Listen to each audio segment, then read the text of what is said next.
Hola, buenas tardes. Damos la bienvenida a nuestra quinta sesión de nuestro ciclo Aperturas Esotéricas.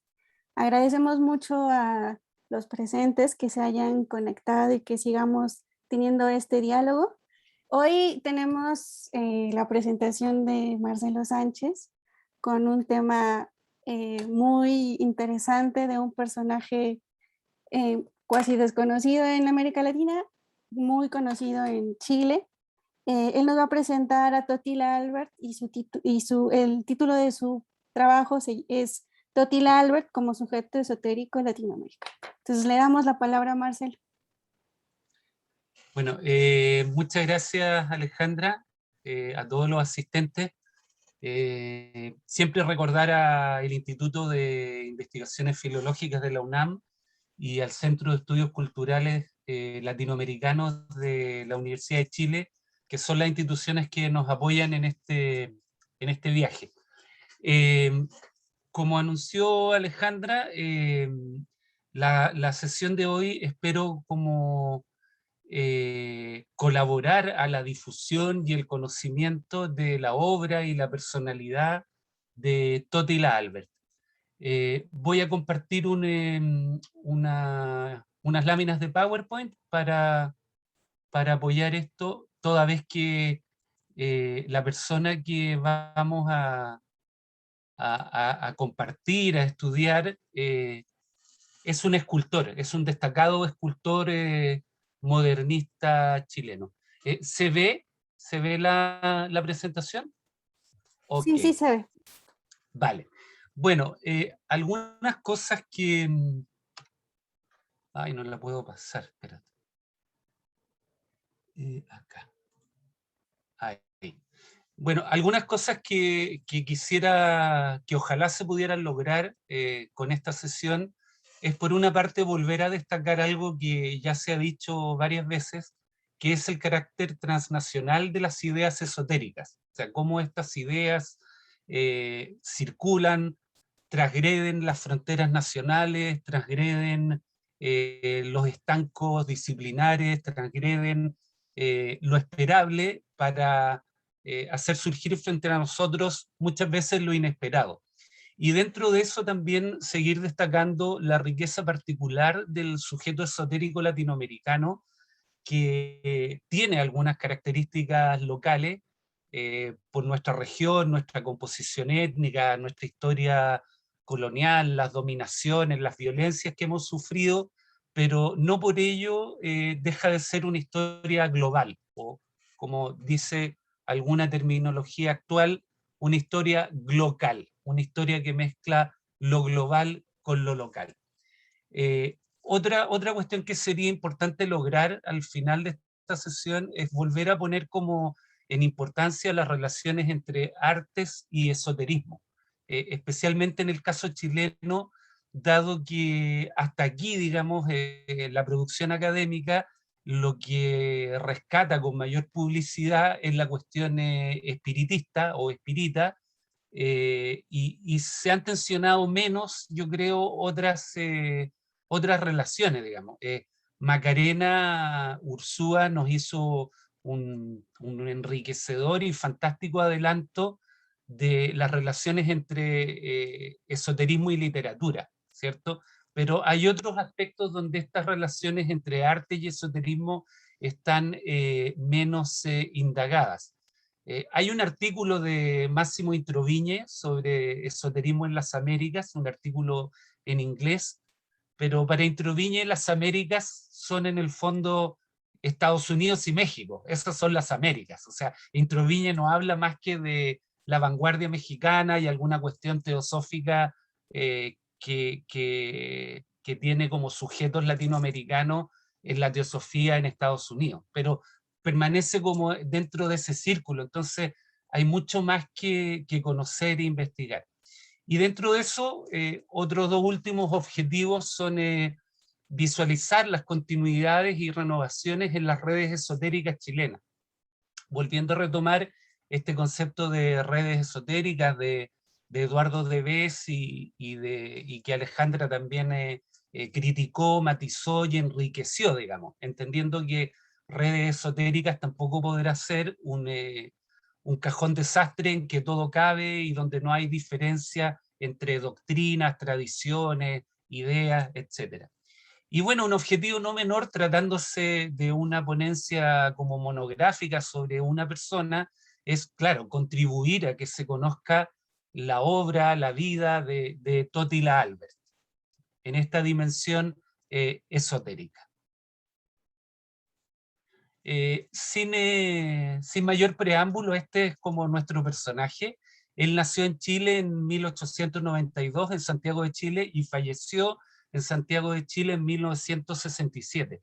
Esta es una foto tomada en Nueva York, en un momento en que Totila estaba financiado por la beca de Peggy Guggenheim, la cual le auspició, digamos, lo apoyó la recientemente premiada Nobel chilena Gabriela Mistral. O sea, las cartas de recomendación que recibió Totila para obtener esta beca Guggenheim eran las cartas de una premio Nobel. Entonces, el año 48 y 49, Totila se los pasa en Nueva York haciendo escultura y tratando de conectar con la élite y hacer un poco, digamos, vender su obra, claramente. Lo que quiere es volver a vender su obra y volver a insertarse en ese ámbito. Pero esta es una excelente fotografía que probablemente tomó Lola Falcón en Nueva York de Totila Albert.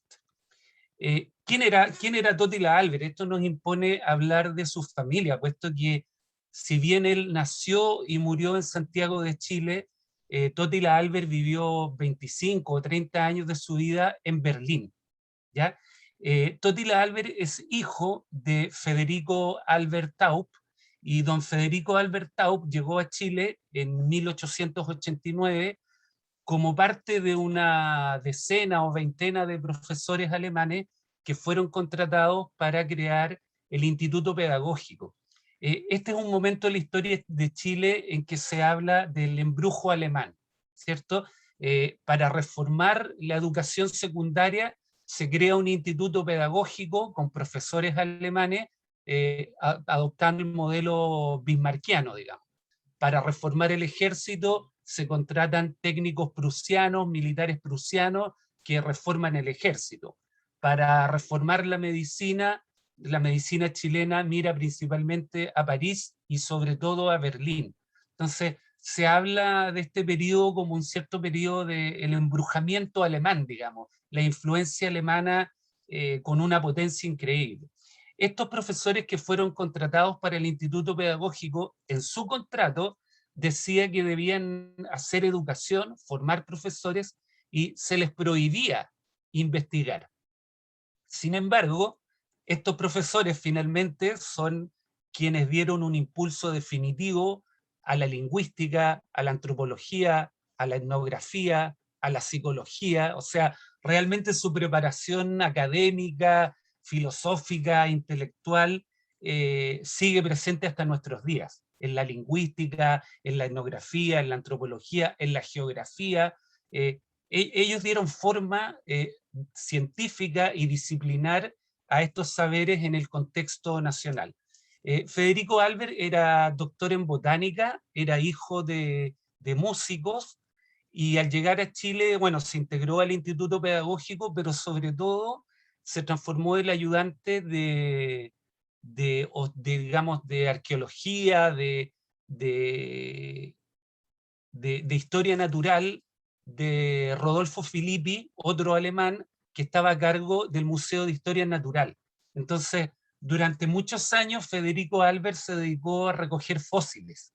Él es el responsable de que el Museo de Historia Natural en la actualidad tenga un esqueleto de ballena azul en su lobby, digamos, que él la fue a recoger cuando le avisaron que había varado una ballena, etcétera. Él se transformó en un arqueólogo, antropólogo, y además tuvo mucha influencia en la cuestión de la conservación. Él protegió ciertas ciudades de la invasión de las dunas, como favoreciendo la forestación. Fue el primero que habló de los recursos renovables, introdujo el cultivo del salmón a Chile. Hoy día en la actualidad Chile es el segundo exportador mundial de salmón. El primero que trajo salmón a Chile fue Federico Albert. Entonces, se le reconoce como el padre de la ecología, del conservacionismo, y varios parques nacionales en la actualidad llevan el nombre de Federico Albert, ¿ya? Entonces, Federico Albert llegó a Chile con su esposa alemana, doña Teresa Schneider, y aquí nacieron dos hermanos, Totila y su hermana Tusnelda. Son dos nombres muy...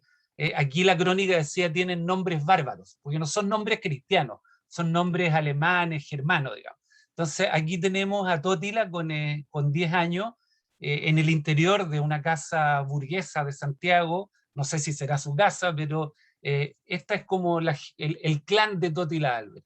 Importante destacar que su abuelo, el padre de don Federico, era un importante músico, que creó incluso un instrumento que es la cítara de 42 cuerdas.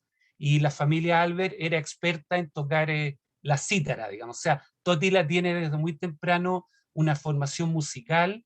Él vive dentro de un hogar en el que solo se habla alemán y comparte muchas de las aventuras de su padre viajando por el país.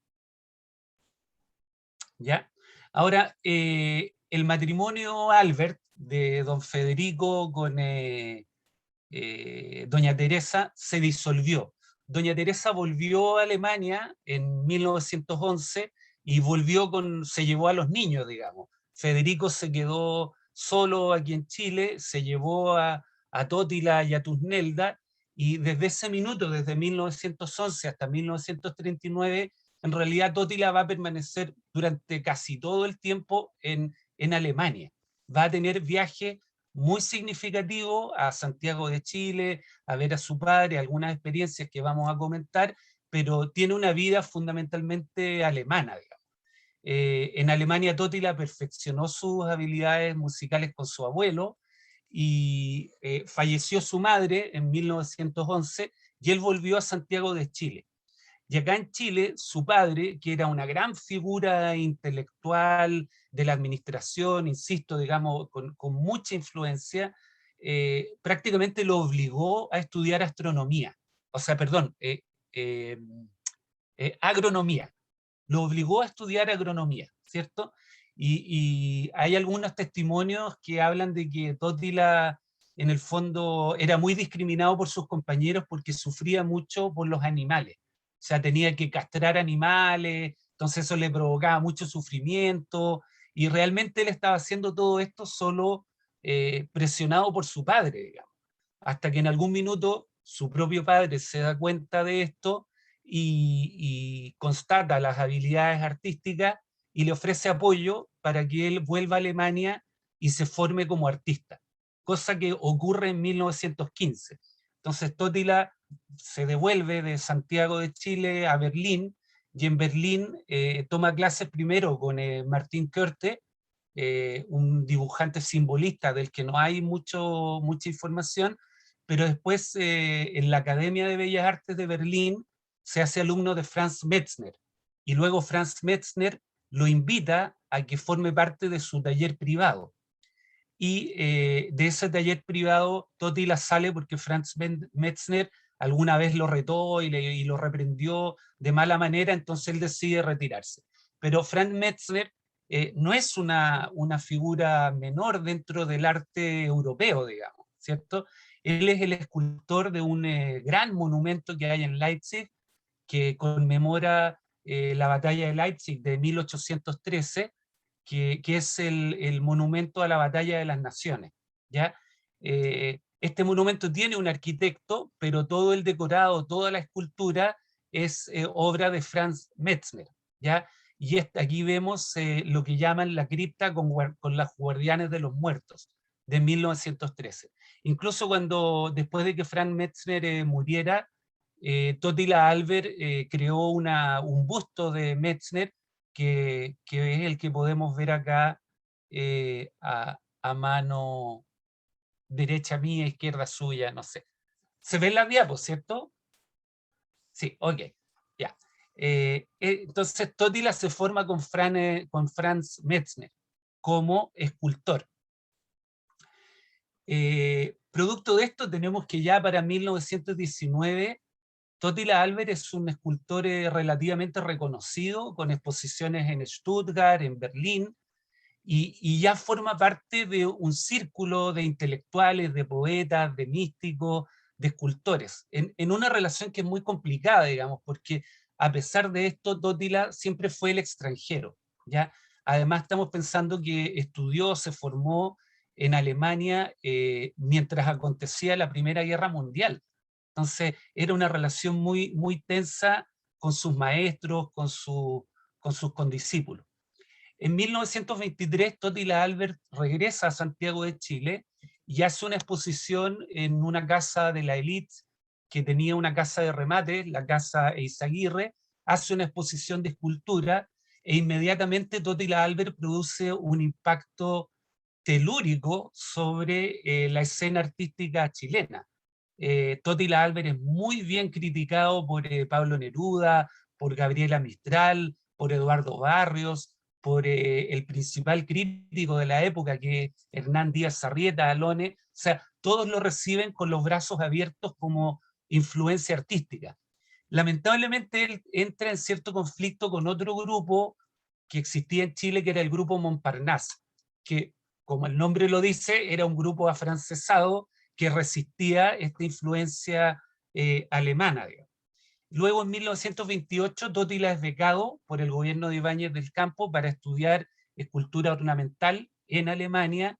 El 29 participa en la Exposición Iberoamericana de Sevilla y en realidad desde 1900, después de este viaje de 1923 hasta el día anterior en que se declara la Segunda Guerra Mundial, Totila Albert vive en Berlín. Es parte de la escena cultural, literaria, bohemia, artística alemana. De este periodo destacan sus amistades con artistas judíos que eran hijos de la gran burguesía judía, era gente muy acomodada, alguna de ellas, y sobre todo hasta ahora hay otros nombres, pero yo he rescatado su amistad con dos artistas importantes que son Arno Nadel y Arthur Hollicher. Eh, ¿Por qué es importante Arno Nadel? Porque Arno Nadel fue el director musical de todas las sinagogas de Berlín. Entonces, Arno Nadel era un músico eximio, era dramaturgo, era poeta, y Arno Nadel estaba muy interesado en el taoísmo y tenía una suerte de producción poético-musical taoísta que se hacían recitales, y a este círculo pertenecía Totila Albert, ¿no? Ay, perdón.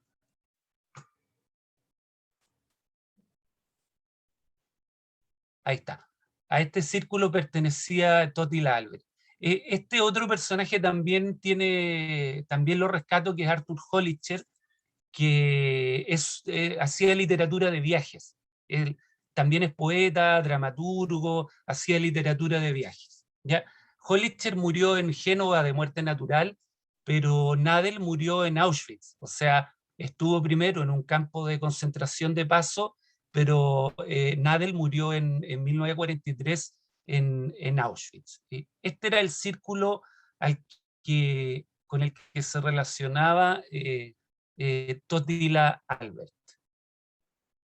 De esta época son esta fotografía y este bello dibujo, y de este círculo lo que hemos podido recoger que es un círculo literario, místico, pero también erótico, en el sentido de que hay una amistad muy profunda en este grupo, pero también hay una investigación muy extensa, dinámica y amplia de la sensualidad, de la sexualidad y del erotismo. Claudio Naranjo dice que Totila le contaba que en este círculo, como para no perder las amistades, tenían una suerte de calendario con fechas y con horas que permitía como cierta indagación erótica y sexual entre los miembros de este grupo, pero sin romper la amistad. Digamos, eso era muy importante, que la amistad no tenía que romperse. Esta es una fotografía de Totila Albert en su taller en Alemania hacia 1925. Y el punto es que hacia 1929 Totila está en Berlín viviendo esta vida de escultor y de místico, digamos, pero recibe la noticia de la muerte de su padre. Su padre muere en Chile, su padre muere, y claro, esto significa para él un shock espiritual, emocional, psíquico profundo que lo llevan a un estado de muerte, de involución psíquica, de la cual solo logra resurgir después de un proceso alquímico, chamánico, que él mismo describía como un autonacimiento. Y después de esta experiencia, Totila Albert, a pesar de que siguió esculpiendo hasta el final de sus días, pasó a definirse como un poeta y no como un escultor, ¿ya? Y lo que cuenta Claudio Naranjo es que algunos de estos amigos que él tenía en Berlín eran amigos de dinero, de mucha espalda financiera, y en el fondo le financiaron siempre su vida. Él logró dedicarse a la poesía, pero estos amigos siempre le financiaron el diario vivir, digamos, ¿ya? Eh, claro, también descrito en palabras de su discípulo y heredero y custodio de su legado espiritual, que es el psiquiatra Claudio Naranjo, él lo describía así, ¿cierto? Una parte inicial de ese proceso consistió en atravesar una especie de alquimia interna, en la que tras un mítico y muy real descenso al muro de las sombras, con ocasión de la muerte de su padre, pudo entrar en diálogo con las imágenes internalizadas de su padre y de su madre, quedando así curada la relación del pasado entre sus padres más allá de su propio condicionamiento. Entonces, esta experiencia lo transforma totalmente, digamos, lo transforma en un poeta y le da como una dimensión espiritual diferente. Entonces, fundamentalmente, desde 1915 a 1939, con algunas interrupciones, Totila vivió en Berlín, perteneció a este círculo de poetas, de místicos, de experimentadores con la sensualidad, con la sexualidad, con el erotismo, y aquí hay una obra que es de 1915, que es Las mujeres de la montaña, que es una obra que le dio relevancia en la escena artística a Totila Albert dentro de Alemania, que lo hizo conocido dentro de Alemania. Hay una anécdota no muy fácil de constatar, y es que posteriormente el nazismo habría tenido intenciones de construir esta obra, pero que se le habría exigido a Totila Albert una adhesión como militante al partido y él se habría negado. Pero esta es una obra que le dio como cierta relevancia y que siempre va a permanecer como en la memoria, digamos, que es Las mujeres de la montaña, como una obra que iba a integrar geografía y paisaje. O sea, esta es una obra destinada a hacerse como en un lugar cósmico, ¿cierto? En una montaña. Y de hecho la obra se supone, o esto es lo que contaba Totila, reproduce lo que él llamaba los 5 estados de meditación de todas las religiones, ¿ya? Que por ahí están definidas, ¿cierto? Como cada punto de escultura representa un estado meditativo. Bueno, en 1939, Tusnelda, la hermana de Totila, trabajaba en la Embajada de Chile en Alemania y por lo tanto le dice que va a estallar la Segunda Guerra Mundial, que no hay vuelta atrás, que esto es inminente, y Totila abandona su taller, deja sus escritos en custodia y prácticamente con las manos en los bolsillos se regresa a Chile. Entonces, Totila llega a Chile en 1939. Un par de años después, Totila embarcó hacia Chile a su novia alemana, que es Ruth, que es Ruth Hermann, que es la mujer que tenemos aquí en esta bella foto a mi izquierda. Aquí en Chile, Ruth y Albert se casaron, nació su hija Luz Albert, y Totila llevó una vida como de familia, digamos. esta es su esposa, aquí está Toti con su hija, aquí prácticamente Toti la crió, le cambió pañales, hizo vida como familiar, y esta es una foto, ¿cierto? Ya con Luz Albert, de 14, 15 años o por ahí, ¿no? El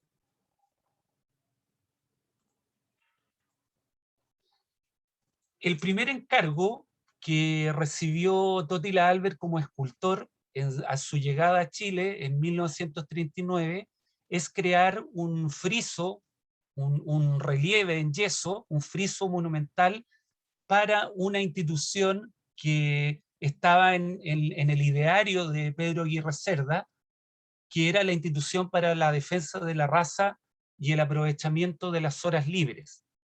Esto es muy extraordinario porque Pedro Aguirre Cerda es presidente de una coalición entre radicales, comunistas y socialistas, es un frente popular antifascista, pero claramente esta institución es una institución de inspiración fascista. O sea, esta institución está inspirada en el dopo laboro del fascismo alemán y en la alegría y el trabajo, el Kraft und Freude del nazismo alemán, digamos. Son instituciones para proveer una sociabilidad saludable a los obreros, ¿ya? Entonces, ahí está la obra, aquí está el edificio. Este edificio con muchas transformaciones actualmente existe en el Parque O'Higgins, y esta es la obra que hizo Totila Albert.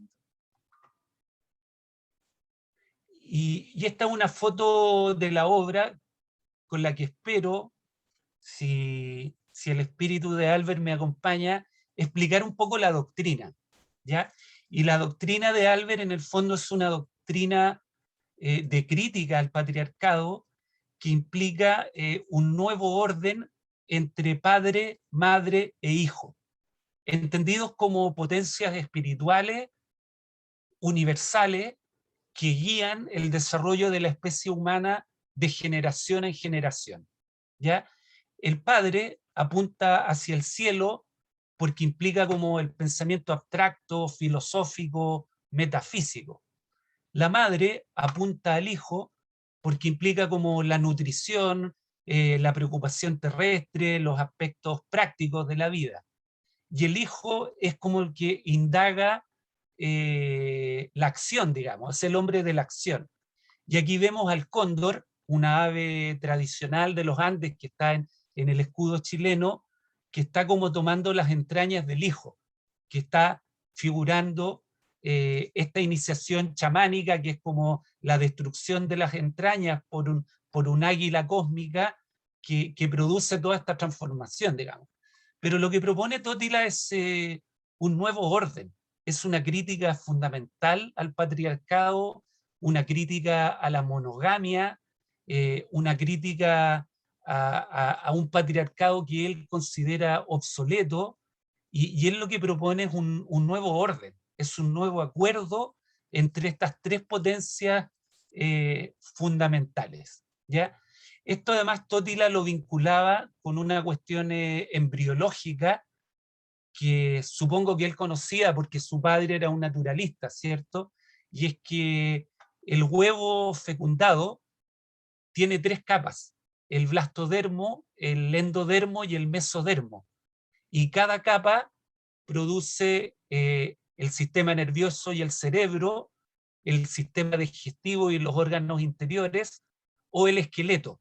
Entonces, cada capa involucra pensamiento, nutrición o acción. Entonces, aquí hay una cuestión de correlación, digamos, que nos hablaba Guadalupe comentando a Fabré, ¿cierto? Esta relación entre micro y macro. Entonces, estos tres elementos, padre, madre, hijo, tienen que ver con pensamiento, nutrición y acción, pero además tienen que ver con el huevo fecundado, ¿ya? Y este huevo fecundado además tiene, en este proceso de separación de estas tres capas, un proceso que es de invaginación, que es un proceso de darse vuelta, de que estas capas se van envolviendo a sí mismas y van creando una nueva etapa. Y esto está presente en las reflexiones de Albert y en su camino, digamos. Esto es lo que él predicaba. Esta es su doctrina principal, digamos. El tres veces nuestro. Volver a articular el tres. El tres, el padre, la madre, el hijo. ¿Ya? Tanto la padre y el madre terrenal de cada ser humano como estas potencias universales, digamos. Pero es un nuevo acuerdo porque este padre no es un padre violento, no es un padre impositivo, es otro tipo de padre. Espero que algo se pueda entender de lo que intento comentar de Totila. Bueno, aquí esta es una foto de Totila con la obra en el edificio. Si la pueden ver, aquí está como el cóndor, el hijo, y esta es la mano de la madre, ¿cierto? En 1944, un segundo encargo que se le hace a Totila Albert es un monumento de homenaje a Rodó. Y él lo que hace es poner en escultura a Ariel y Calibán, ¿cierto? Pero aquí vemos nuevamente cómo Ariel indica hacia el mundo cósmico, hacia el cielo, hacia el universo, y Calibán es el que soporta el peso sin siquiera mirar hacia arriba, digamos, ¿ya? Recordemos, por supuesto, que Rodó es súper importante por el Ariel, que es un ensayo canónico de la literatura latinoamericana, donde se impulsa esta idea de la espiritualidad latina opuesta al pragmatismo norteamericano, digamos. Pero también Ariel en algún minuto puede entenderse como una suerte de eugenesia espiritual, un mejoramiento espiritual, ¿cierto? Que es lo que de alguna manera vemos acá, ¿cierto? Esta relación entre Ariel y Calibán. Yo prácticamente paso todos los días por este monumento, porque queda como a 3 cuadras de mi casa, entonces lo veo todos los días y todos los días tengo un pensamiento sobre esto, digamos. Este es Totila en Nueva York y aquí vemos nuevamente el gesto, ¿cierto? Que es la mano que apunta, ¿ya? La mano, por supuesto, aquí es la mano y el pulgar oponible y de qué manera la mano o la coordinación ojo-mano son la esencia de la humanidad, también es algo que podríamos pensar, digamos, ¿por qué él le está dando esta importancia tan grande a este gesto? ¿Cierto? Que es el gesto de apuntar hacia el cosmos. Este es Totila en Nueva York, nuevamente, año 1948-1949. Y la verdad es que aquí es donde se crea digamos, voy a hablar de la red, y donde se riza el rizo, digamos, donde ocurre algo que no es tan fácil de explicar y que yo voy a intentar explicarlo, digamos. Lola Hoffman, Elena Jacobi. Elena Jacobi era una fisióloga letona, judía, que conoce a un médico chileno que estaba estudiando en Alemania, que es el doctor Hoffman. Ellos se casan en la embajada chilena en Berlín en 1931 y 1932-33 el matrimonio Hoffman ya está en Chile. Lola Hoffman, como se pasó a conocer a Elena Jacobi, durante 20 años lo único que hizo fue ser la asistente de laboratorio de su marido, ¿ya? Durante el periodo de la Segunda Guerra Mundial hay un altercado en la familia, en la casa de los Hoffman, porque echan a unos alemanes que estaban haciendo campaña por el nazismo. Entonces esto se difunde entre la colonia alemana y Totila se acerca como a presentar su respeto a la familia Hoffman sin conocerlos. Lola lo hace pasar al jardín, mantienen una conversación, se enamoran y desde ese minuto empiezan a ser amantes. Entonces, Lola Hoffman y Totila Albert fueron amantes durante mucho tiempo. Y Lola Hoffman siempre va a reconocer que Totila fue el gran detonador de su viaje espiritual, fue el gran impulsor de su viaje espiritual. Con 54 años, Lola Hoffman deja la fisiología, se va a Suiza a estudiar con Jung, se forma como psiquiatra, se transforma en psiquiatra infantil, y el año 1952 regresa a Chile, y desde 1952 hasta su muerte, Lola Hoffman es la impulsora del feminismo, del ecofeminismo, de la biodanza, se hace discípula de Lanza del Basto, recoge en algún minuto orientaciones ecológicas, esotéricas. Ella realmente revoluciona el panorama de la psiquiatría y de la psicoterapia en Chile. ¿Ya? Es una adelantada. Lola Hoffman recomienda a sus pacientes, cuando hay problemas matrimoniales, separar las camas, pero mantener el matrimonio. Y cuando las damas de la élite le preguntan que tienen un amante y que si se tienen que quedar con su marido o con su amante, Lola Hoffman siempre le responde que con los dos, que lo que corresponde es quedarse con los dos. Entonces, hasta la muerte de Totila Albert, Totila fue el amante de Lola Hoffman, ¿ya? E insisto, Lola Hoffman es un personaje central en el esoterismo de la segunda mitad del siglo XX, en la psicoterapia, en el esoterismo, ¿ya? ¿Quién se suma aquí? Es Claudio Naranjo Cohen, psiquiatra de renombre mundial, que cuando estaba en primer año de medicina empieza a tomar clases de inglés, de alemán y de piano con la señora de Totila Albert, porque Ruth se transformó en profesora de inglés, en una suerte de orientadora vocacional o de psicoterapeuta como informal para niños con dificultades. Enseñaba piano, enseñaba alemán, enseñaba inglés, y en realidad Ruth fue siempre la sostén económica de ese hogar. Totila Albert nunca pudo llegar a fin de mes. El sostén económico era doña Ruth, ¿ya? Entonces Claudio Naranjo empieza a tomar clases de alemán y de inglés con doña Ruth.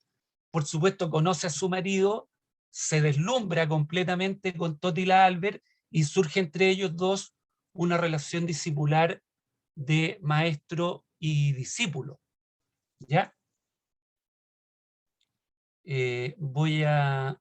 Ay, no sé si ya la leyeron, pero dice Claudio Naranjo: trabé amistad con Totila Albert cuando terminaba mi primer año de la escuela de medicina, lo reconocí inmediatamente como un profeta y lo seguí tratando de comprender a través de él una realidad más profunda de lo que podía captar mi mente racional. ¿Ya? Claudio Naranjo es uno de los primeros médicos occidentales en investigar la ayahuasca. Es el heredero de la escuela de la Gestalt. Se formó con Fritz Perls. Fritz Perls, cuando se fue a Canadá, dejó a Claudio Naranjo a cargo de la escuela de Gestalt de Salem, en California. Claudio Naranjo fue discípulo de Óscar Ichazo, un místico chileno, digamos andino, de la zona de Arica. Es un personaje multidimensional. Estudió en Berkeley, o sea, Claudio Naranjo es un personaje de renombre mundial. Las últimas décadas Claudio Naranjo solo hacía conferencias en Barcelona, Italia, México, Argentina, en la psicología transpersonal, digamos, pero es un personaje múltiple. Y Claudio Naranjo era el heredero como legal del legado literario de Totila Albert. Entonces, Claudio tenía como en su poder los escritos, fotografías, tenía todo lo que, muchas de las cosas de Totila Albert. Entonces, esta es una red que es la influencia que tienen decisiva Totila Albert en Lola Hoffman y en Claudio Naranjo. Claudio Naranjo y Lola Hoffman, en todos sus escritos, en todas sus memorias, siempre lo mencionan a él como su maestro espiritual.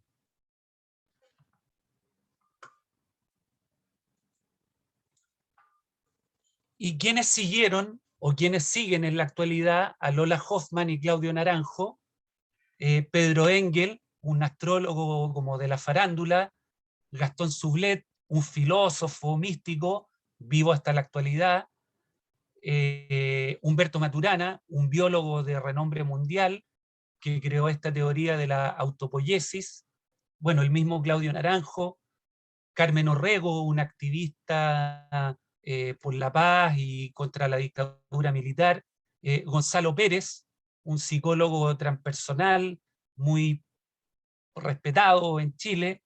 Entonces se creó una red después de estas figuras que son Lola Hoffman y Claudio Naranjo, y de alguna manera al centro de esta red lo que está en la doctrina de Totila Albert. Estas son fotos de Claudio Naranjo, ¿cierto? Como elevado como a gurú, digamos. O sea, Claudio Naranjo para muchas personas es un gurú occidental.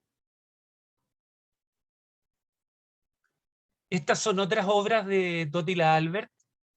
La de la izquierda, El nacimiento del yo. La otra de la derecha, La tierra.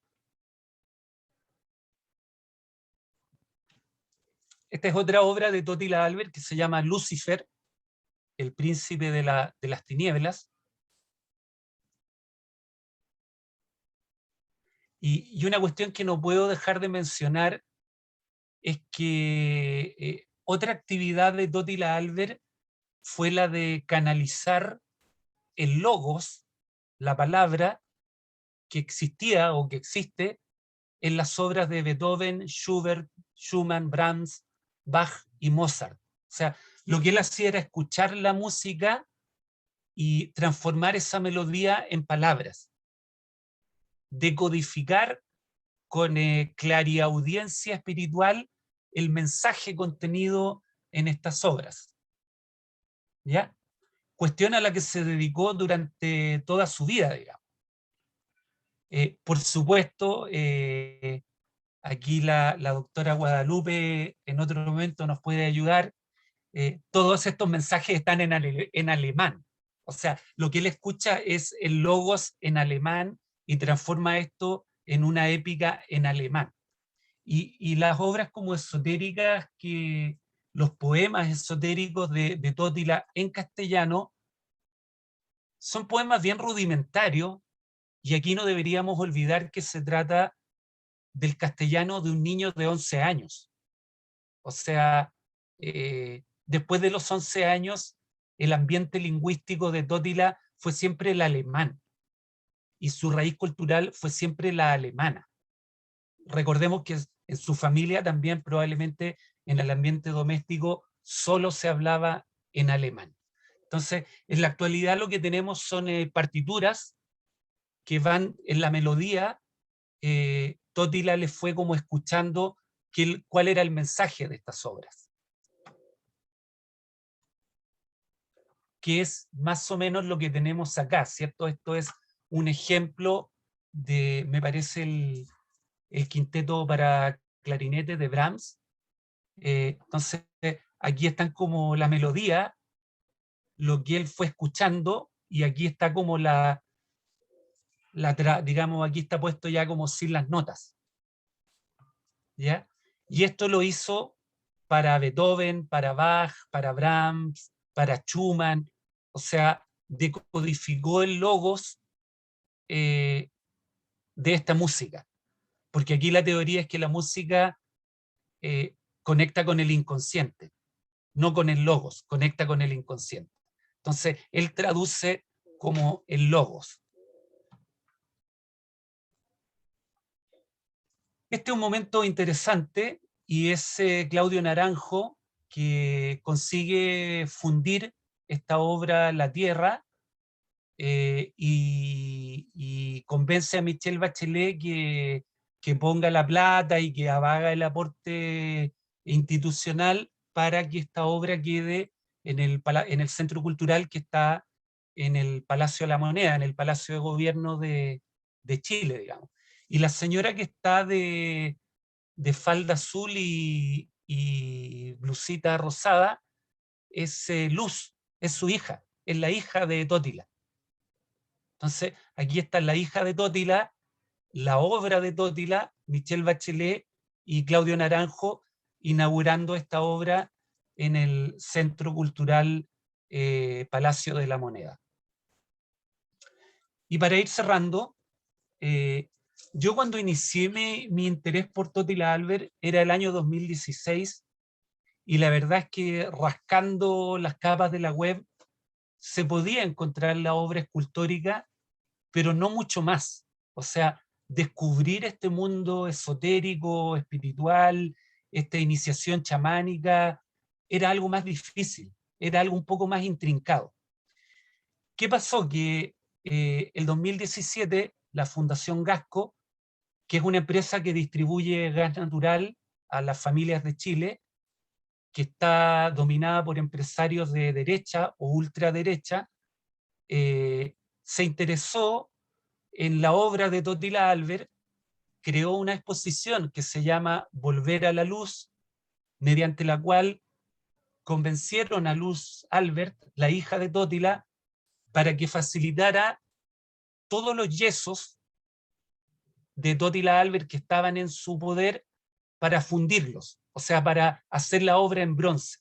Entonces, Gasco puso como la plata, los artesanos, los maestros, la gestión, los viajes, y lograron como transformar en bronce lo poco que quedaba de la obra de Totila Albert, que estaba en yeso. Entonces, esa es la exposición Volver a la Luz, ¿ya? Al alero de esta exposición, la Universidad de los Andes también me parece que contactó a Luz Albert y logró que Luz Albert donara, no sé si físicamente, pero permitiera la digitalización de todo lo que ella tenía de Totila Albert, que incluye álbumes fotográficos personales, estos documentos musicales, esotéricos que acabo de mostrar, archivos de prensa, cartas manuscritas, o sea, todo un vasto conjunto de patrimonio de Totila Albert, ¿ya? ¿Qué es lo sintomático, qué es lo complejo? Que la Universidad de los Andes, en Chile, es la Universidad del Opus Dei. Entonces aquí tenemos una institución del Opus Dei haciendo patrimonio de este personaje, que es un personaje neopagano o pagano, anticristiano totalmente, anticatólico, crítico de la monogamia, crítico del patriarcado, un personaje complejo, muy complejo, pero quien lo ha patrimonializado es esta universidad, que es la Universidad del Opus Dei. Debo decir que la labor técnica que se hizo acá es de excelencia. Y obviamente yo prefiero que la obra se conserve en bronce a que los yesos se pierdan. Y prefiero que digitalicen el patrimonio a que se queme. Pero claro, la lectura esotérica aquí quedó como totalmente velada o quedó direccionada como discurso estético, ¿ya? Y se pierde esta dimensión como revolucionaria o más bien subversiva que tiene el discurso antipatriarcal. Además que estamos hablando de una persona que estaba haciendo discurso antipatriarcal en 1930 y que, o sea, y que era un hombre. Entonces, es como complejo en ese sentido. Y bueno, otra cosa que pasó es que Claudio Naranjo falleció y me parece que los 2 o 3 últimos años antes de fallecer, Claudio Naranjo tenía claro que iba a morir y comenzó como a liberar escritos, textos, fotografías, a traspasarle a otras personas todo lo que él sabía o tenía a su cargo de Totila Albert. Entonces, aquí tenemos 2 eventos con los cuales yo en mi primera investigación nunca conté, que es un patrimonio documental espectacular, digamos. ¿Ya? Y bueno, por supuesto, en todo esto colabora Luz Albert, que es la hija de Totila. Y bueno, en este álbum fotográfico, este personaje, este místico, subversivo, crítico, antipatriarcal, aparece con su familia en la playa, cocinando, haciendo las cosas domésticas, digamos, de todos los días. Es un álbum fotográfico extraordinario, que, bueno, es fascinante. Este es más o menos el mundo de Totila Albert y sobre todo su gran influencia en Claudio Naranjo y Lola Hoffman, como maestro espiritual, como crítico del patriarcado, eh, y como alguien que está practicando la literatura, la música, la escultura, eh, impulsado desde el espíritu. Esta es la última línea de su canalización del quinteto para clarinete de Brahms, que es: el nacimiento desde yo es el comienzo del amor, frase que está en su lápida, en su tumba en el cementerio general. Y bueno, eso es lo que puedo contarles de este navegante de aguas turbulentas, como lo vemos aquí en la imagen, que es Totila Albert Schneider. Eso sería, gracias. Muchas gracias, Marcelo. De verdad apasionante descubrir a Totila Albert y sus distintas facetas. Estoy viendo que somos realmente de nuevo pocos, y me gustaría, aquí veo varios comentarios que se hicieron y me gustaría saber si los quisieran plantear directamente a Marcelo para comenzar un diálogo. A mí me gustaría hacer una pregunta, Marcelo. Marcelo, ¿tú sabes si él participó en algún momento de su vida, de algún movimiento, corriente esotérica?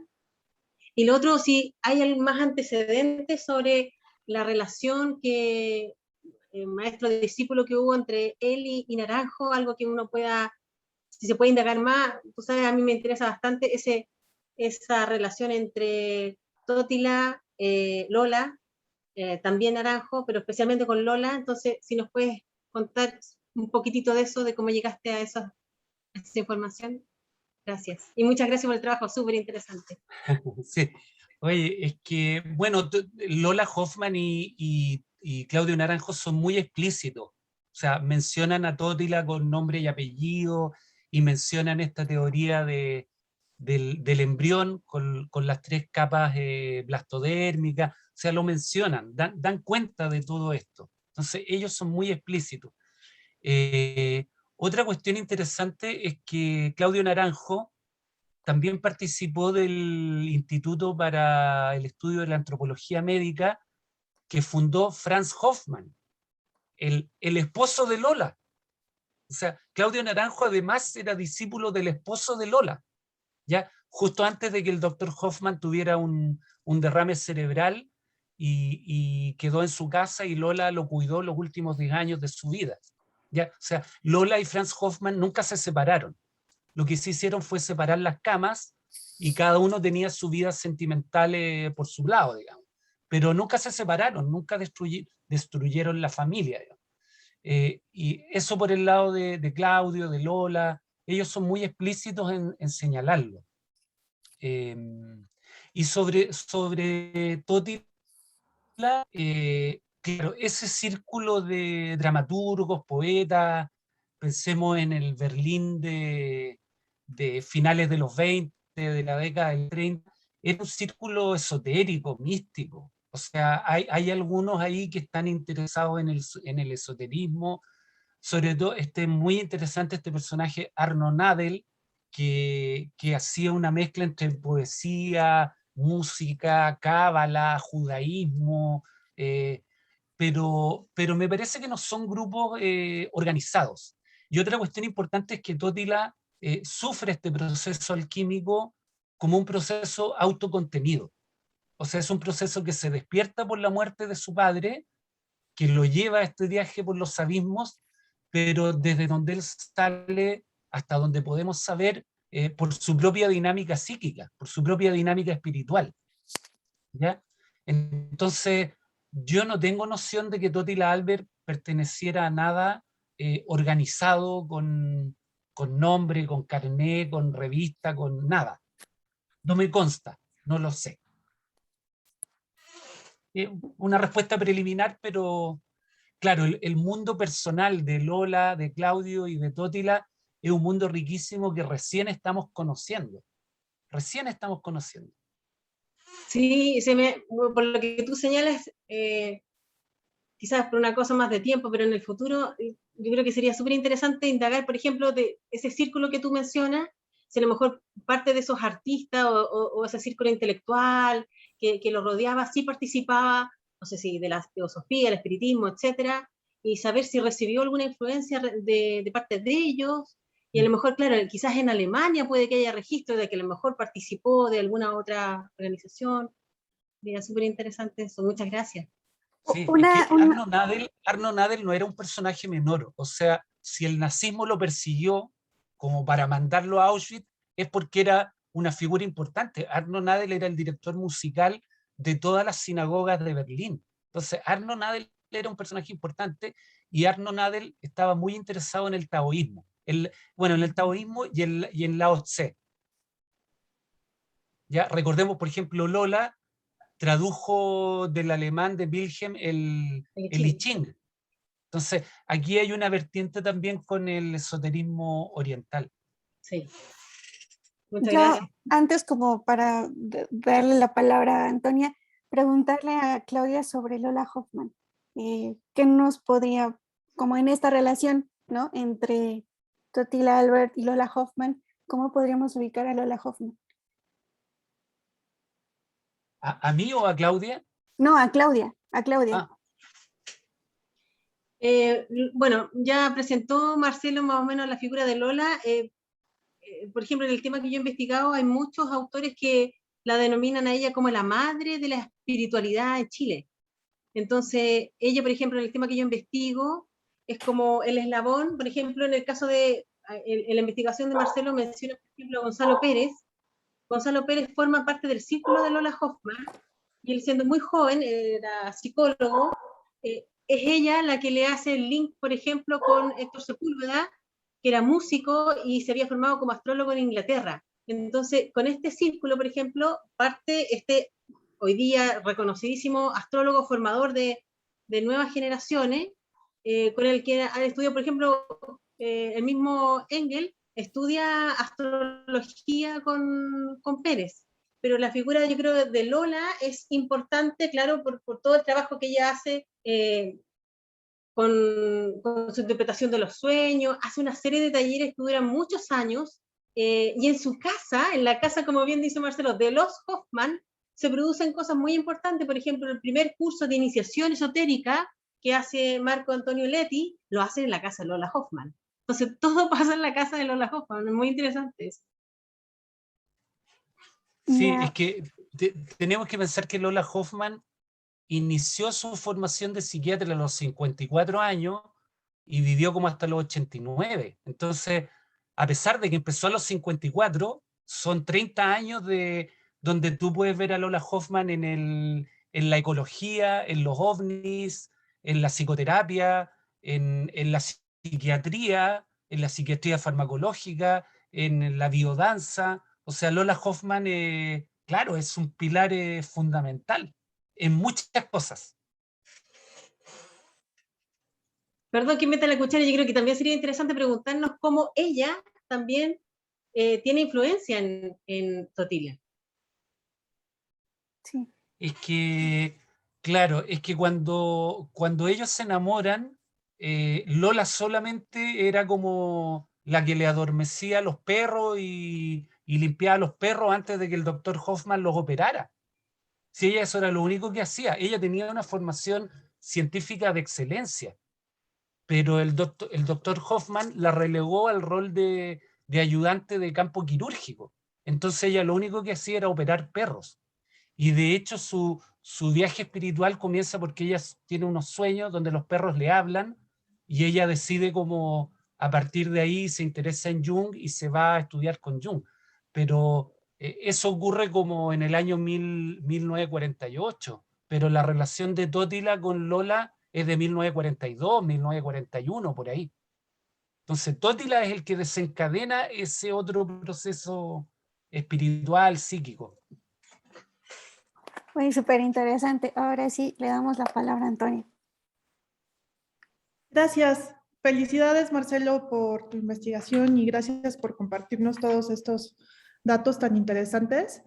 Fíjate que cuando hacías el análisis de esta escultura con el trío madre, padre, hijo, a mí me resonó muchísimo la boda alquímica, que viene de esta tradición Rosacruz muy alemana y que creo que te serviría quizás rascarle por ahí, porque o sea, es que son los tres personajes de la boda alquímica.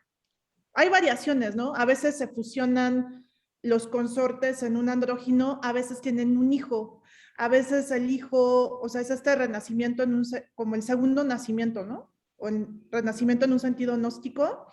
Y esto del huevo y el ave, que en este caso pues es que ya está integrado el elemento andino, ¿no? El cóndor y así, que eso es muy interesante, pero o sea, yo veo ahí paralelismos con el fénix alquímico y también deberías checarte la novela alegórica Las bodas alquímicas de Christian Rosenkreuz, porque aparece el huevo alquímico, aparece el ave, y me parece que puedes encontrar paralelismos por ahí que podrían como ayudarte en tu interpretación.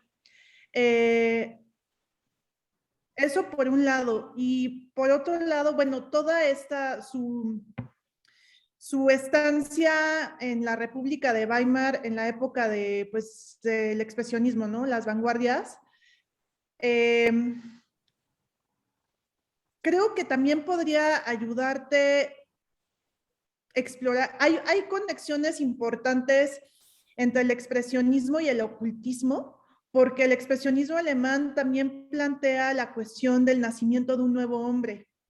Por ahí va a aparecer ya un artículo mío, si todo sale bien, principios de año, que te haré llegar, porque justo es mesianismo, ocultismo y expresionismo alemán, que creo que podría serte útil, y también para complementar con algunos personajes del ámbito literario alemán en esa época, justo, donde se están elaborando literariamente la cuestión de las bodas alquímicas, el mesianismo, esta promesa de regeneración.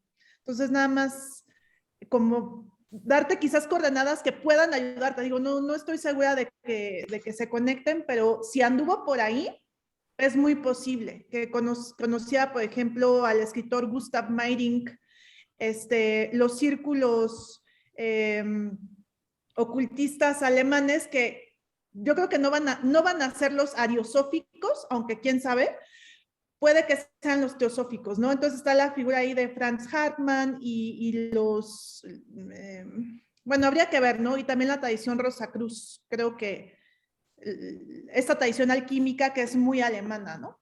Entonces, era nada más mi comentario, ojalá pues te dé ahí quizás unas coordenadas, ¿no? Pero muchas felicidades por tu investigación.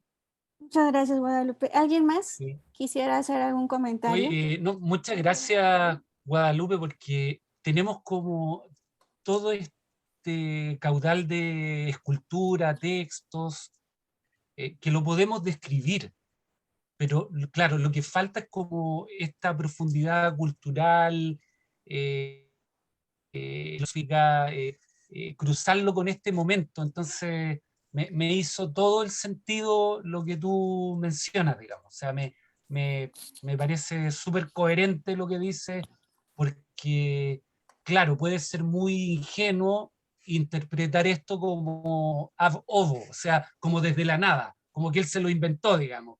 Por más de que él lo dice, o sea, él igual habla de un autonacimiento y de una cuestión muy autocontenida, digamos, no, aquí no se ve como ni una escuela, ni un maestro, sino que su viaje interior, digamos, que él lo sufre, lo padece, él le cuenta a Claudio Naranjo que sufrió grandes dolores en la pelvis, que Claudio Naranjo interpreta como apertura de chakras, digamos.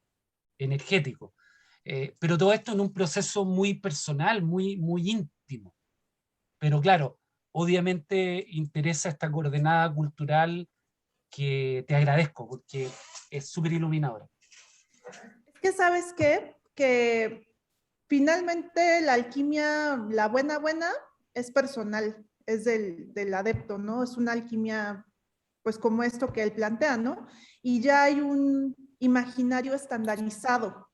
Y yo creo que familiarizarte con ese imaginario estandarizado de la alquimia te va a ayudar quizás a reconocer elementos escultóricos, ¿no? Que a mí me saltaba de repente decir, el fénix, el cóndor, porque, o sea, que yo también he notado en la medida en que el esoterismo occidental pues es llevado a nuevos contextos, nuevos territorios, va asimilando los elementos locales, ¿no? Esto local que se mencionaba. Y entonces el cóndor, pues me parece que puede estar asimilado al fénix, ¿no? Que también es estandarizado en el imaginario alquímico. Y ese viaje espiritual, por ejemplo, el descenso a las sombras, ¿no? Que mencionabas tras la muerte de su padre. Bueno, es que en la alquimia el sufrimiento purifica, ¿no? Pero es también parte del nigredo, la muerte, y tiene un nombre, catábasis. Entonces yo creo que te va a ayudar mucho familiarizarte con el vocabulario estandarizado de la alquimia y el imaginario, sobre todo porque estás tratando con esculturas, ¿no? Que estamos en el nivel, en el registro de lo imaginario, que es importante en la alquimia también. La alquimia se comunica muchas veces con alegorías.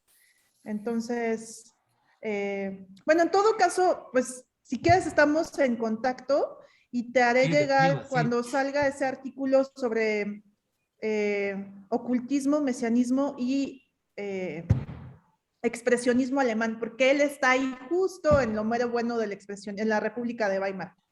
Sí.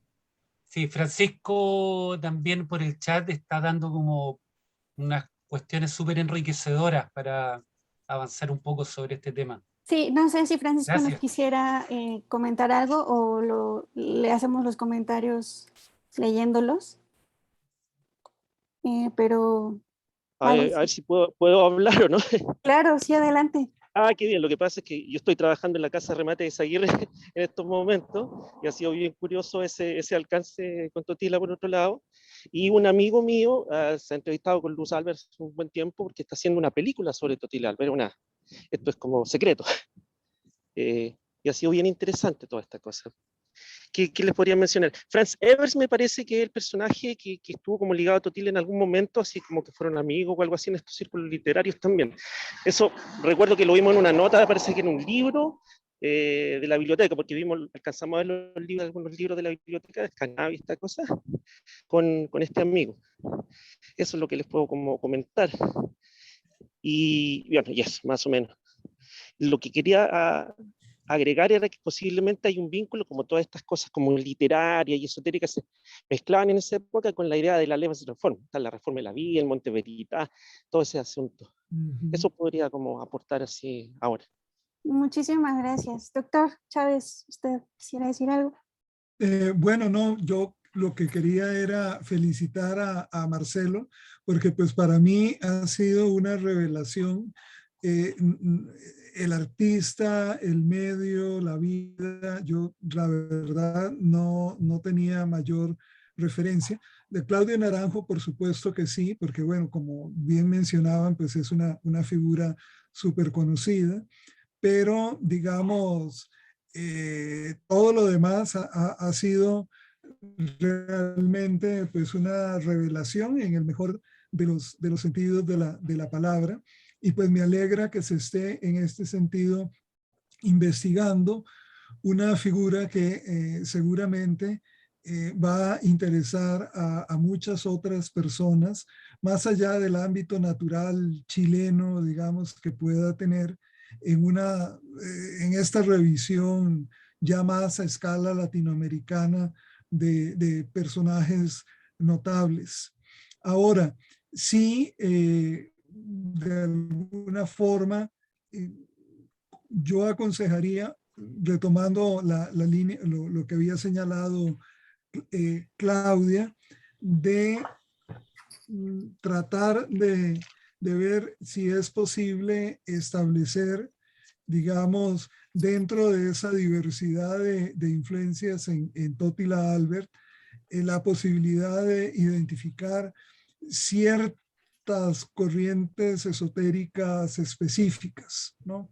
Y para, de alguna manera, superar esto de esoterismo, misticismo, psiquiatría, chamanismo, que uno sabe que en la práctica, en la realidad, todo viene junto, ¿no? Pero al mismo tiempo sería interesante una revisión más analítica, si es posible, con base en toda esa documentación que exista, de establecer, digamos, de identificar instituciones o grupos específicos. Y es que pienso en, no sé por qué, me he acordado mucho de lo que pueden ser otros autores, escritores, artistas, Schul Solar en Argentina, por ejemplo, donde también en un principio, cuando empezaba la investigación, como que había como una gran diversidad de influencias, pero con el paso de los años se han ido identificando, ¿no?, grupos específicos, incluso, bueno, el contacto con Crowley en Inglaterra, etcétera, etcétera, ¿no? Entonces, creo que eventualmente eso podría pasar aquí, ¿no? Que en un primer momento es como la totalidad, el asombro, el deslumbramiento de la diversidad de posibilidades que están ahí, pero luego ir haciendo como acercamientos más específicos, ¿no? Que nos permitan, por ejemplo, identificar corrientes, dado la presencia o su vínculo con lo alemán. Antonia hablaba de la posibilidad de la ariosofía, la teosofía alemana con Hartmann, que es tan interesante, la antroposofía de Steiner, que por otro lado ha tenido una presencia en Chile. Entonces, ir viendo hasta dónde, digamos, es posible hacer este tipo de identificaciones. Aunque les digo, es más para el análisis de uno como investigador, porque lo que uno se encuentra luego es como la presencia simultánea de muchas cosas. Es lo que ocurre aquí también con alguien como Remedios Varo o con Leonora Carrington, ¿no? También artistas plásticas, ¿no? Que uno de pronto quisiera decir, bueno, pero ¿qué es lo que está ahí? ¿Es Gurdjieff o es este otro? Y de pronto sí hay corrientes que influyen más, ¿no? Pienso Gurdjieff para Remedios Varo, ¿no? Pero también no puede uno tensar demasiada la cuerda, ¿no? Porque así no funciona el esoterismo práctico, ¿no? Es decir, el esoterismo práctico lo que hace es fusiones, combinaciones y demás. Pero bueno, Marcelo, felicitaciones y muchas gracias porque pues, me ha abierto todo un capítulo, ¿no? Para el estudio de lo esotérico, de lo artístico en Chile. Gracias.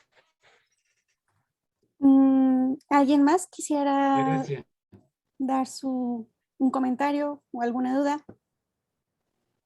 Yo nada más comentar que se mencionó algo de la danza, ¿no? Ya no me acuerdo qué cuestión de la danza, pero valdría quizás la pena revisar con Rudolf Steiner, con la antroposofía, la euritmia, porque ellos también tienen como esa cuestión, o sea, esoterismo y danza, que ese es otro entrecruzamiento discursivo y disciplinario muy interesante. Y Gurdjieff con los movimientos, porque Gurdjieff también tiene esta cuestión de la danza en una dimensión esotérica. Entonces, valdría la pena quizás revisarlo por Gurdjieff o por Rudolf Steiner con la antroposofía. Nada más como cosas que me laten, que te pueden ayudar, ¿no? Bueno, acá nos No. preguntan... Ah, sí, perdón. No, que excelente que se despierten preguntas y súper enriquecedoras las visiones, digamos. Entonces, no, estoy con mucha tarea por delante para integrar esto y tratar de volver a dimensionarlo ya con otros ejes. Sí, nos preguntan por el texto de Introviñez, si puedes dar la Sí, referencia. creo que es Esoterism in the Americas. Por ahí de hecho, creo que tú me lo pasaste, Alejandra. Ah, ya sé cuál es algo sobre redes teosóficas, no, esoterismo en Sí, Américas. sí, es como de redes, sí. Claro, que llama la atención el título, In the Americas, pero de Américas es Nueva York y Ciudad de México, no es más que eso. Bueno, si no hay... Macarena, dale. Sí, antes de irnos. Gracias, Marcelo. Yo también, nada, me quedo pensando un montón de cosas. Primero, acuérdame, con las crónicas de Rosamel del Valle de Nueva York, que hay una crónica sobre Totila Albert, que lo va a visitar a su estudio y habla de eso. La tengo. Ya, y otra cuestión, estaba pensando también en lo del baile, justamente lo de Gurdjieff. Nada, por casualidad me enteré que hay un grupo acá de Gurdjieff en Curacaví, no sé si sabíais. Y tienen reuniones donde también bailan. Hay toda una cosa y está funcionando este grupo así, bueno, hace tiempo. Y otra cosa más que yo también estaba pensando en la poesía y en la relación con la poesía más preconceptual, ¿no? Me imagino ahí en Alemania, Weimar, Dada, expresionismo, etcétera, etcétera, ¿no? O sea, por eso te digo, lo de los textos sería súper interesante porque me imagino que tendrán alguna idea de ¿cómo se llama? Él tiene una idea de ciertas normas, ¿cómo se llama esto? Como como lo que hacen los ulipianos después, ¿no? Entonces, él sigue el mismo procedimiento, ¿no? Todo el tiempo para escribir sus obras. Entonces veo ahí como un gesto muy, muy, muy interesante y muy que no lo estaba haciendo nadie en ese momento en Chile de esa manera, ¿no? Una traducción de un código a otro un poco, ¿no? Yo creo que estaría bueno explorarlo. No, eso. Ahí él sabe. Y gracias. También ahí seguimos conversando. Sí. Oye, es que, claro, hay muchos niveles, pero yo iba a comentar que la cosa del movimiento la mencionamos a propósito de Lola Hoffman, porque Lola Hoffman, aún con 75 años, se metió a aprender biodanza y a impulsar la biodanza, porque si pensamos en Totila, Totila era un fumador empedernido. Él murió de un derrame cerebral porque era un fumador de aquellos. De hecho, uno de los últimos mensajes espirituales que le pasa a Totila a Claudio Naranjo se lo pasa en un papelillo plateado de una cajetilla de cigarro que le entrega cuando Totila está entubado en su cama de hospital, digamos, y Claudio lo va a ver y Totila le entrega un papelito que sacó de una cajetilla de cigarro, y el papelito dice algo así como fui poeta y escultor, no sé, es un mensaje que Claudio Naranjo lo cuenta que le entregó. Entonces, Totila era un fumador, no lo veo danzando, digamos. Yo creo que en Totila la cuestión está como más bien en el logos, en la música, en este dedo que apunta, ¿no? Que apunta como al cosmos. Pero bueno, en armonía con la nutrición, con el hijo, esta cosa de estas tres, este nuevo acuerdo entre estos tres principios que implican una crítica al patriarcado, porque lo que finalmente le rescatan así más gruesamente, tanto Lola como Claudio, es la crítica al patriarcado. Las otras cosas también, pero una de las cosas más fundamentales que le rescatan es la crítica al patriarcado. Bueno, ¿alguien más? ¿No? Bueno, yo sí quisiera hacer 3 comentarios que me parecen, bueno, primero agradecerle a Marcelo por continuar trabajando a Totila Albert. Él tiene un texto anterior sobre Totila Albert, donde trabaja esta escultura de, no recuerdo cómo se llama el edificio. Se llama la escultura se llama El vuelo del genio. ¿Y el edificio? Institución para la defensa de la raza y aprovechamiento de las horas libres. Bueno, ya era un antecedente cuando platicamos sobre Totila Albert y todo lo que me comentaba, me hacía como, hay mucho sentido. Y creo que Totila Albert es como otro de los ejemplos de la existencia de diversas formas de recepción de lo esotérico, ¿no? Que no necesita necesariamente militar en alguna organización esotérica, pero que en realidad esos elementos esotéricos están ahí presentes, ¿no? Creo que sí son bien pertinentes los comentarios cuando nos recomiendan como hurgar un poco más de dónde viene cada una de las expresiones esotéricas que se encuentran en Totila Albert. Pero eso a mí me pareció Totila como un individuo con mucha potencia, ¿no? Para este tipo de lecturas. Después, Gabriela Mistral, ¿no? Gabriela Mistral como esa patrocinadora, ¿no? De ciertos personajes con características muy particulares. No solo a Totila Albert, yo la sesión pasada comentaba que también patrocinó a Salarrué con Cuentos de Barro, y fue la primera que planteó sacar Cuentos de Barro de El Salvador, ¿no? Y fue, bueno, ya fue el vínculo por el cual Cuentos de Barro se hace un boom, ¿no? O sea, creo que es el texto, los Cuentos de Barro como más editado de la historia de El Salvador. Y creo que en ese sentido es bien interesante ver cómo se van estableciendo los vínculos con ciertos personajes que tienen cierto perfil para Gabriela Mistral, ¿no? Me parece que ahí ella sí se acomoda como una articuladora de un discurso, ¿no? Me parece. Y después, esto que señalas del rescate de las fuentes, ¿no? Eso me parece bien interesante. Como yo no sé si estas